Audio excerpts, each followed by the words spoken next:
साथियों नमस्कार, मैं हूं हिमांशु सिंह और आप देख रहे हैं एचएस भारत।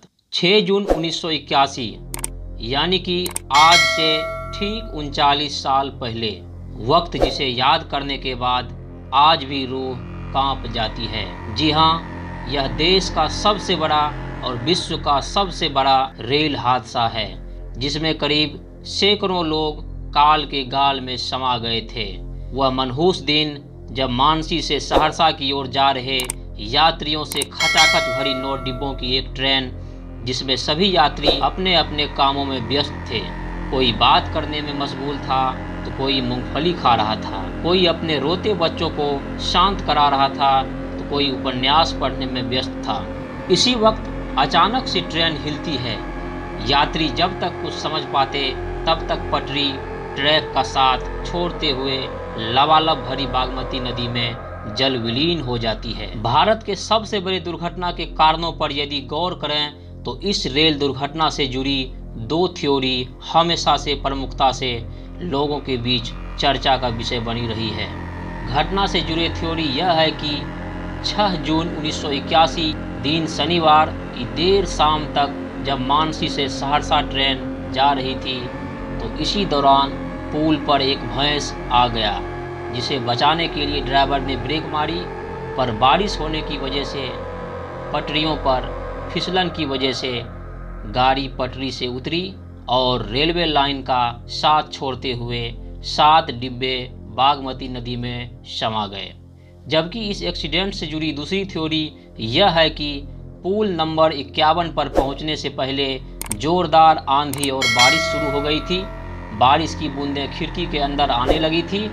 अंदर बैठे यात्रियों ने ट्रेन की खिड़की को बंद कर दिया था, जिसके बाद हवा का एक ओर से दूसरी ओर जाने के सारे रास्ते बंद हो गए थे और तूफान के भारी दबाव के कारण ट्रेन की बोगी पलटकर नदी में जा समा गई थी। हालांकि घटना के काफ़ी वर्ष बीत जाने के बाद 6 जून 1981 का वह मनहूस दिन जब मानसी से सहरसा की ओर जा रही 416 डाउन ट्रेन की लगभग 7 बोगियां नदी के गहराई में समा गई थी। जिस वक्त यह हादसा हुआ था उस वक्त ट्रेन यात्रियों से खचाखच भरी हुई थी। ट्रेन की स्थिति ऐसी थी कि ट्रेन के छत से लेकर ट्रेन के अंदर तक सीट से पायदान तक लोग भरे हुए थे। उस दिन लगन भी जबरदस्त था, जिस वजह से उस दिन अन्य दिनों के मुकाबले यात्रियों की भीड़ दोगुनी थी। मानसी तक ट्रेन सही सलामत यात्रियों से खचाखच भरी रही थी। शाम 3 बजे के लगभग ट्रेन बतला घाट पहुंचती है। थोड़ी देर रुकने के पश्चात ट्रेन धीरे धीरे धमारा घाट की ओर प्रस्थान करती है।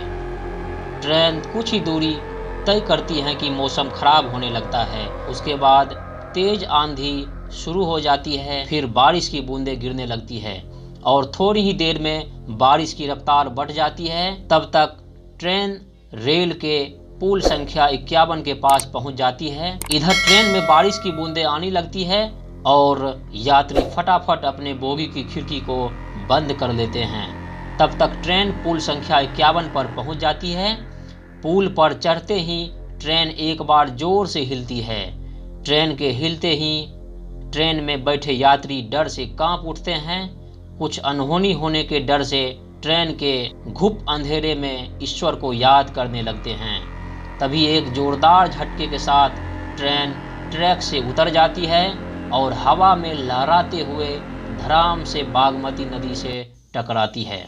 जाको राखे साइयां मार सके ना कोई, यह कहावत देश की सबसे बड़ी रेल दुर्घटना में मौत के मुंह से निकले धमारा घाट के 2 भाइयों पर पूरी तरह से लागू होती है। उम्र के अंतिम पायदान पर पहुंच चुके इन दोनों भाइयों से आज भी दूर दूर से लोग मिलने आते हैं। मौत को मात देकर जिंदगी जीने वाले ये दोनों भाई जीवन के आखिरी पायदान पर हैं। पूर्व मध्य रेलवे अंतर्गत सहरसा मानसी रेलखंड के धमारा घाट स्टेशन से पूरब बंगलिया गांव के एक छोटी सी कुटिया में जीवन गुजर बसर करने वाले बहादुर सिंह और बनारसी सिंह को जिंदगी भी मौत के मुंह से छीनकर मिली है। देश की सबसे बड़ी रेल दुर्घटना जिसमें सैकड़ों लोगों ने अपनी जिंदगी गंवा दी, उस भीषण दुर्घटना में दोनों भाइयों को मिली जिंदगी ईश्वरीय देन से कम नहीं है। 39 साल पूर्व हुए भीषण रेल हादसे ने वैसे तो कई घरों के चिरागों को बुझा दिया, परंतु इस हादसे ने कई हंसते खेलते परिवारों को भी खत्म कर दिया। वहीं आपके जानकारी के लिए बता दें कि इस हादसे ने मानवता को भी काफ़ी कलंकित किया है। भारत की सबसे बड़ी और विश्व की दूसरी सबसे बड़ी रेल दुर्घटना ने 6 जून 1981 को एक बदनुमा दाग जुड़ गया, जिसने मानवता को कलंकित कर दिया। जो उस दुर्घटना में बच गए वो आज भी उस मंजर को याद कर सिहर उठते हैं। बताया जाता है कि 6 जून की शाम ट्रेन की बोगियों के नदी में गिरने के साथ ही चीख पुकार मच गया था। कुछ यात्री चोट लगने या डूब जाने से नदी में जल विलीन हो गए थे, तो कुछ जो तैरना जानते थे उन्होंने किसी तरह गेट और खिड़की से अपने को अपने प्रियजनों को निकाला। पर इसके बाद जो हादसा हुआ वह मानवता के दामन पर बदनुमा दाग बन गया। बताया जाता है कि घटना स्थल की ओर तैरकर बाहर आने वाले कुछ स्थानीय लोगों ने लूटपाट शुरू कर दी। यहाँ तक कि प्रतिरोध करने वाले को कुछ लोगों ने फिर से डुबोना शुरू कर दिया।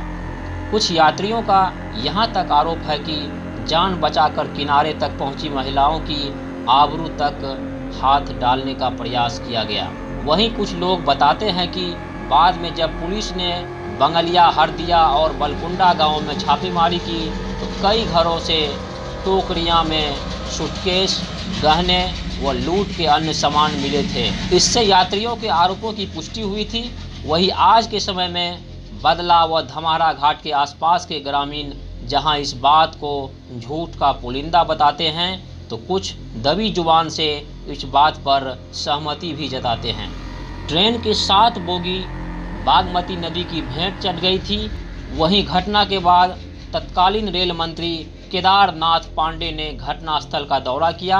हालांकि घटना के बाद रेलवे द्वारा बड़े पैमाने पर राहत व बचाव कार्य चलाया गया था, परंतु रेलवे के द्वारा घटना में दर्शाई गई मृतकों की संख्या आज भी कन्फ्यूजन करती है, क्योंकि सरकारी आंकड़े जहां मौत की संख्या सैकड़ों में बता रही है, वहीं अनाधिकृत आंकड़ा हजारों का था। ग्रामीणों ने बताया कि नदी से शव मिलने का कारवां इतना लंबा था कि बागमती नदी के किनारे कई हफ्तों तक लाशें जलती रही थी।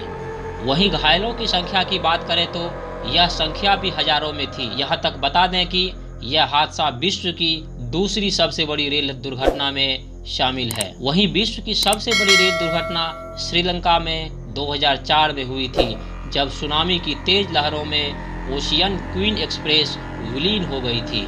उस हादसे में 1700 से अधिक लोगों की मौत हुई थी। बागमती नदी हादसे के बाद बताया जाता है कि हादसे के बाद बागमती नदी से शव इतनी ज़्यादा संख्या में निकले थे कि प्रशासन ने कुछ दिनों के लिए पूल संख्या 51 के आसपास के ग्रामीणों को बागमती नदी के पानी का ना पीने की सलाह दी थी।